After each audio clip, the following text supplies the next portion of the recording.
dès lors qu'on prend une perspective particulière, comme par exemple dire que la famille, c'est les parents qui ont donné la vie à des enfants avec ces enfants, c'est de fait, on va exclure les familles adoptives, les familles qui ont recours à un don de gamètes ou les familles homoparentales, justement.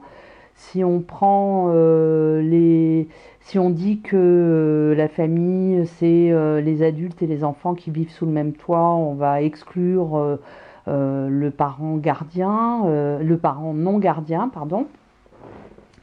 Dès lors qu'on prend une perspective donnée pour définir la famille, on va en exclure d'autres. Tout ce qu'on peut dire, c'est que il existe des familles, il y a une diversité de familles aujourd'hui et que il est extrêmement difficile de définir la famille.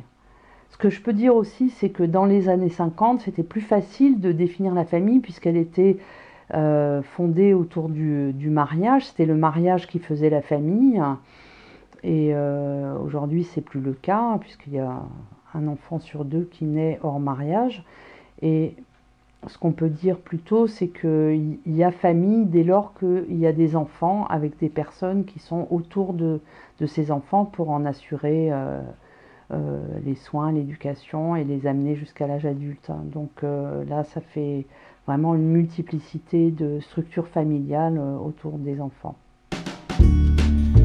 Oui, alors vous parlez de diversité de familles homoparentales, vous avez tout à fait raison, elles sont au moins aussi diverses que les autres familles, parce que parmi les familles homoparentales, vous allez trouver des familles recomposées, des familles dont les enfants sont nés d'une union antérieure, généralement hétérosexuelle, et qui ensuite, un des parents a recomposé un foyer avec une personne du même sexe. Vous avez des familles recomposées homoparentales, mais vous avez également des familles qui se sont constituées alors que l'homosexualité était déjà assumée. Donc là, ce sont des familles qui se sont tournées vers la PMA à l'étranger, puisque c'est pas encore autorisé en France. Donc des couples de femmes qui ont recours à une insémination artificielle avec don de sperme. Vous avez des hommes qui se tournent vers la gestation pour autrui, donc à l'étranger également, puisque c'est tout à fait prohibé en France. Vous avez des personnes qui se tournent vers l'adoption, vous avez des familles adoptives. Alors généralement, ce sont des adoptions par une seule personne, mais ensuite l'enfant vit avec un couple de même sexe. Alors je dis par une seule personne parce qu'à l'heure actuelle, même si l'adoption est autorisée aux couples de même sexe, il y a très très peu de couples qui arrivent à adopter ensemble. Donc c'est plutôt un seul qui adopte.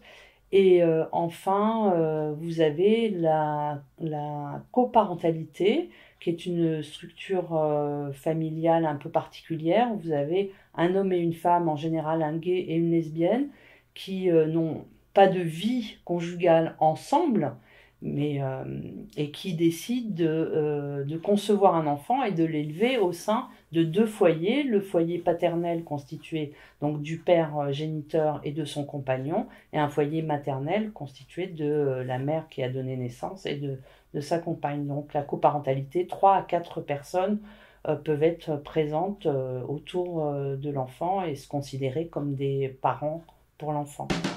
Alors, les représentations de manière générale dans la société ont quand même évolué. On en voit de plus en plus. Les médias rapportent beaucoup de témoignages autour de ces familles. Et si on compare ce qui se disait du souhait d'homosexuels d'avoir des enfants, si on compare ce qui se disait de ces personnes il y a 30 ans et ce qui se dit aujourd'hui, c'est vraiment tout à fait différent. Il y a une trentaine d'années, c'était que des propos assez glauques et scandaleux, enfin qui cherchaient à scandaliser le lecteur, alors qu'aujourd'hui, on a des représentations beaucoup plus positives où on montre que ces familles ont les mêmes préoccupations que n'importe quel parent vis-à-vis du bien-être et du développement de l'enfant. Maintenant, au sujet des évolutions des représentations des familles homoparentales elles-mêmes, il y en a eu depuis une vingtaine d'années que je mène des enquêtes auprès de ces familles. Il y a 20 ans, les les familles ne disaient pas on est deux mamans ou on est deux papas. Elles disaient deux mamans, deux papas, ça se peut pas.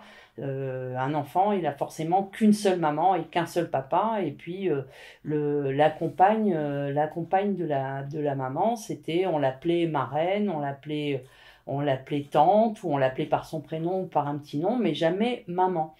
Et de même chez les pères,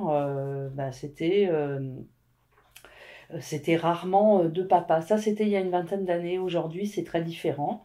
Il y a beaucoup plus de personnes qui disent on est deux parents, on est deux mamans ou on est deux papas. Et je pense que la loi mariage pour tous, avec cette possibilité de l'adoption de l'enfant de la conjointe ou de l'enfant du conjoint, qui permet de fait d'avoir deux parents statutaires, deux parents aux yeux de la loi, a donné beaucoup de légitimité à ces familles, beaucoup de visibilité aussi, et a fait en sorte bon, c'est une évolution qui date d'un peu avant la loi mariage, mais la loi mariage a accru encore cette tendance, c'est de se dire on est deux mamans ou on est deux papas, et il y a eu un changement finalement de la représentation de qu'est-ce que c'est qu'être parent. Et on peut dire qu'on est deux mamans, on peut dire qu'on est deux parents, parce que cette définition ne se base plus sur le biologique, mais sur un engagement parental, sur le fait d'avoir été partie prenante d'un projet parental et de s'engager dedans pour la vie.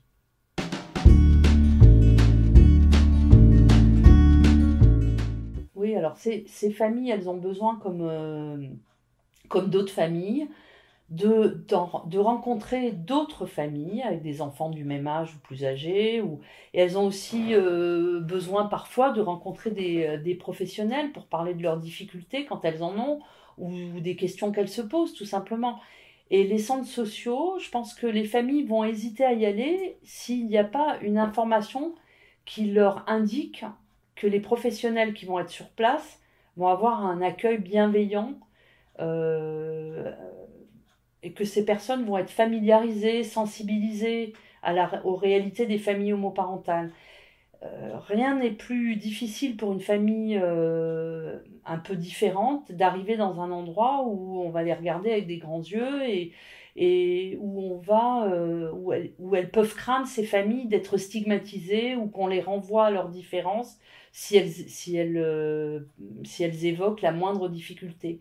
Donc ce qui serait important pour que les centres sociaux soient des ressources pour ces familles, c'est que les gens qui y travaillent soient formés, sensibilisés, et reçus ouais, une information sur les réalités des familles homoparentales, les questions que cela pose sur ce que c'est qu'être parent, ce que c'est que la parenté, et toutes les questions que les familles homoparentales soulèvent dans ce champ.